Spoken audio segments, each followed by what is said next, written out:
Hello, everyone. I'm Dr. Naomi Chapelton, and if you've been following my channel for a while, you know that I don't sugarcoat things. I spent over 20 years working in hospitals, in intensive care units, in surgical recovery wards, and I've watched too many families walk into a surgeon's office and walk out with a surgery date they never should have agreed to. Today, I want to talk about something that most doctors won't tell you directly. Not because they're dishonest, most of them genuinely want to help, but because medicine is a system, and that system doesn't always pause long enough to ask the most important question. Should this elderly patient actually have this surgery? So let's ask it together. Before I begin, I want to be absolutely clear.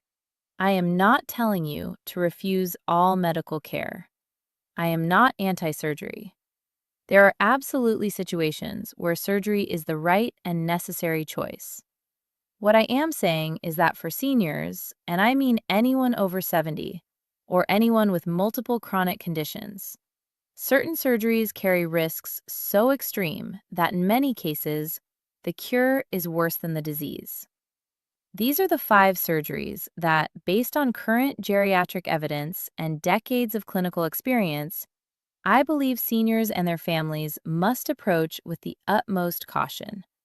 In many cases, you should be pushing hard for alternatives. In some cases, you should decline entirely. Let's get into it. Let me paint you a picture. An 82-year-old woman comes in with aortic stenosis, a narrowing of one of the heart's valves. Her cardiologist recommends open heart surgery to replace it. Her family, terrified, agrees. She goes under general anesthesia for 4 to 6 hours. Her heart is stopped. A bypass machine pumps her blood. Surgeons crack open her chest. She survives the surgery, but she never fully wakes up. This is something called post-operative cognitive dysfunction, and it's devastatingly common in elderly patients undergoing open heart surgery. Studies show that up to 50% of seniors over 75 who undergo open heart surgery experience significant cognitive decline, and for many, it's permanent. We're talking about memory loss, confusion, personality changes, a complete shift in who that person is. Now, here's what I need you to know. In many cases, there is an alternative. It's called TEVR, transcatheter aortic valve replacement. It's a minimally invasive procedure, no cracked chest, no prolonged anesthesia. The outcomes for elderly patients are significantly better. Recovery is faster, cognitive risk is dramatically lower. If a surgeon is recommending open heart surgery for valve replacement in a patient over 75, the first question you must ask is, are we a candidate for TEVR? If the answer is no and no explanation is given, get a second opinion immediately. Back pain is one of the most common complaints I see in elderly patients. And spinal surgery, especially spinal fusion, is one of the most commonly performed procedures in this age group. I want to be very honest with you about the data here because it is not flattering for the surgery. Spinal fusion involves taking 2 or more vertebrae and permanently connecting them so they no longer move. For younger patients with specific structural problems, it can be life-changing. For elderly patients with degenerative disc disease and osteoporosis, the story is very different. Here's the problem. Osteoporosis means the bones are brittle and porous. When you place surgical hardware, screws, rods, cages, into weakened bone, those anchors often fail. The screws pull out. Adjacent vertebrae fracture under the new mechanical stress. The patient ends up in more pain than before, requiring another surgery to fix the complications from the first surgery. Large studies following elderly spinal fusion patients over 5 years show that the rates of reoperation, hardware failure, and adjacent segment disease are alarmingly high. And the functional improvement? Often no better than physical therapy, pain management, and lifestyle modification. I have seen patients, real patients, who were walking slowly with a cane before surgery, and after a failed spinal fusion, they couldn't walk at all.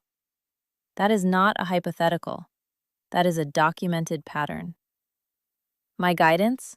If spinal surgery is being recommended and the condition is described as degenerative rather than a structural emergency, insist on at least 6 months of conservative management first. Physical therapy, targeted injections, pain management, aquatic therapy.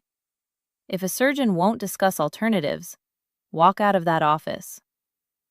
This is perhaps the most emotionally difficult one to talk about, and I want to approach it with the sensitivity it deserves. When a parent or grandparent is diagnosed with cancer, the natural instinct is to fight, to do everything. And I understand that instinct. It comes from love. But doing everything is not always the same as doing what's right. For elderly patients, particularly those over 80 with multiple comorbidities like heart disease, kidney disease, or diabetes, aggressive cancer surgeries can shorten life rather than extend it. This is documented in the medical literature. Major abdominal surgeries for colorectal cancer, extensive lung resections, radical cystectomy for bladder cancer. These are massive physiological insults that a frail, elderly body may simply not survive or recover from.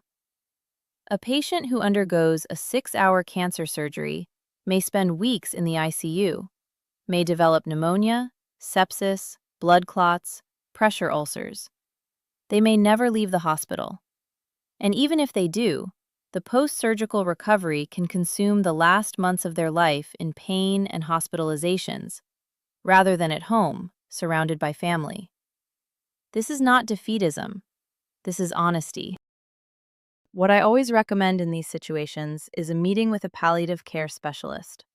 Not because palliative care means giving up, but because palliative care specialists are trained to have the real conversation about quality of life versus quantity of life. Sometimes a less aggressive approach, targeted radiation, chemotherapy, or simply focused comfort care, gives a patient more good months than a radical surgery ever would. Ask the surgeon directly, if this were your mother, would you recommend this operation? Watch how they answer. Many seniors have already had a hip replacement at some point. It's one of the most common orthopedic procedures in the world and often very successful. But when that hip replacement wears out or fails, the follow-up surgery, called hip revision, is a completely different animal. Hip revision surgery is longer, more complex, and more dangerous than the original replacement. It involves removing the old hardware, cleaning out the surrounding tissue, and implanting a new prosthetic, often with bone grafts. In a healthy 65-year-old, this is manageable. In an 85-year-old with heart failure, diabetes, and cognitive decline, it can be catastrophic. Frailty is the key word here. There are clinical frailty scales that surgeons should be using to assess whether a patient can tolerate this level of surgical stress. Blood loss is higher in revision surgery. Anesthesia time is longer. The risk of post-operative delirium, which in elderly patients can become permanent, is substantially elevated. I've seen families rush a frail elderly parent into hip revision surgery because they were told, the hip needs to be fixed. And I've watched those patients spiral into a decline they never recovered from. The questions to ask. How urgent is this truly? What is the expected functional outcome given this patient's overall health? Is there any pain management or mobility support that could maintain quality of life without surgery? What does the frailty assessment show? If the surgeon has not performed a formal frailty assessment, that is a red flag. A responsible orthopedic surgeon operating on a senior patient should always involve geriatric medicine in the pre-surgical evaluation. Diverticulitis, inflammation or infection of small pouches in the colon, is extremely common in older adults. Most cases resolve with antibiotics and dietary changes, but surgeons sometimes recommend a bowel resection, removing a section of the colon. And in elderly patients, this surgery carries risks that are frequently underestimated. Major bowel surgery involves general anesthesia, opening the abdomen, removing a portion of the intestine, and reattaching the remaining sections. In many elderly patients, particularly those who are nutritionally depleted or immunocompromised, the anastomosis, the surgical join, does not heal properly. It leaks. And a bowel leak in a senior patient is often fatal. Surgical mortality for emergency bowel resection in patients over 80 runs as high as 20 to 30% in some studies. Even for elective procedures, the complication rates in elderly patients with multiple health problems are sobering. What can you do instead? For recurrent, uncomplicated diverticulitis, long-term antibiotic management, dietary fiber strategies, and careful monitoring are viable alternatives that many surgeons don't bring up because surgery is simply what they do.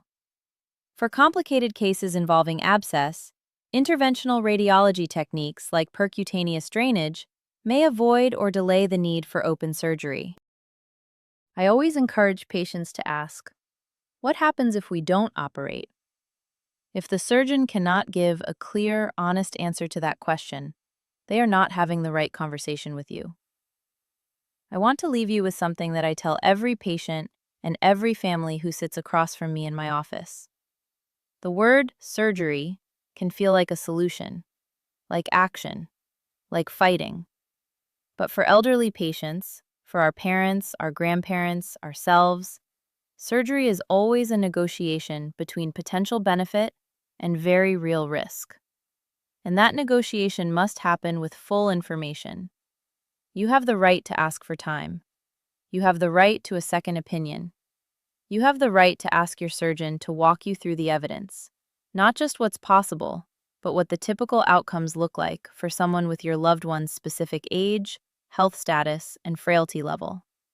The 5 surgeries I've described today are not automatically wrong for every senior, but they are procedures where the risk is high enough and the evidence for alternatives strong enough that you must not simply nod and agree because a surgeon has a confident manner and a calendar opening. Your job, as a patient, as a family member, as an advocate, is to pause, to ask hard questions, to make sure the decision you're making is truly informed. That's what I've dedicated my career to helping people do. I'm Dr. Naomi Chapelton. If this video helped you, please share it with someone you love. Subscribe for more evidence-based guidance on navigating medicine for seniors. And if you have questions, leave them in the comments below. I read every single one. Take care of yourself and take care of each other.